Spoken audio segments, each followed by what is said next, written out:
Europe 1, bonjour, le journal des sports, Raphaël Duchemin. Et Jérôme Lacroix, 18 millièmes de seconde pour une entrée dans la légende. C'est l'histoire de Martin Fourcade, désormais plus grand athlète français des JO d'hiver, 4e médaille d'or olympique individuelle hier pour le biathlète sur l'épreuve de la mass start. Une course dingue remportée au sprint devant son dauphin donc allemand. Fourcade est passé devant de 14 petits centimètres de ski, 18 millièmes de seconde. Marcel Fourcade, son père, a vécu intensément le sacre du fils à distance depuis son gîte de Villard-de-Lans dans l'Isère. Tout le plateau du Vercors, toutes les Pyrénées, toutes les Alpes, toutes les montagnes de France et au-delà de ça, tous les Français étaient debout devant leur télévision. Martin, il est génétiquement intégré pour la victoire, donc aujourd'hui il est allé la chercher, aller pour lui comme ça chercher une médaille d'or. Alors toute la pression qui était sur ses épaules, c'est juste géant. L'émotion de Marcel Fourcade, donc le papa de Martin au micro européen de Rémi Pierre. 10 médailles au compteur français ce matin et donc 3 rien qu'hier, l'or de Fourcade donc et le bronze, accroché par Alexis Pinturo sur le slalom géant et par les relayeurs du ski de fond.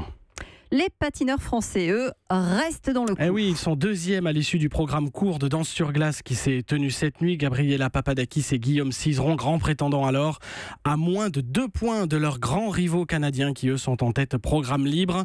Suspense et médaille possible demain. Les JO face un peu plus sombre.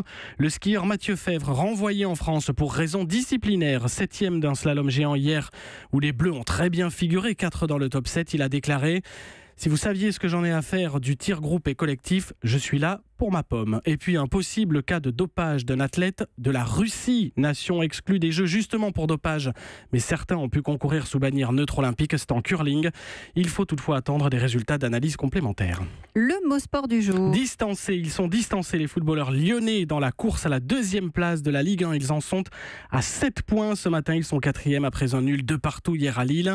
Les Marseillais qui ont gagné 1-0 contre Bordeaux sont 3e à un petit point de cette 2e place occupée par les Monégasques. L'histoire du jour. Dans quelques heures, ce sera officiel. Roger Federer sera de retour au sommet du tennis mondial, numéro 1. Lorsque l'hebdomadaire classement ATP sera publié, le tennisman suisse retrouve le rang suprême 6 ans après au détriment de l'Espagnol Nadal. Federer sera le plus âgé de l'histoire, tout en haut de la pyramide, à 36 ans et 6 mois. Leadership retrouvé et déjà honoré hier, 97e titre, le tournoi de Rotterdam. Victoire en finale contre le Bulgare Dimitrov. À 6h12, c'était le journal des sports de Jérôme Lacroix. Europe 1.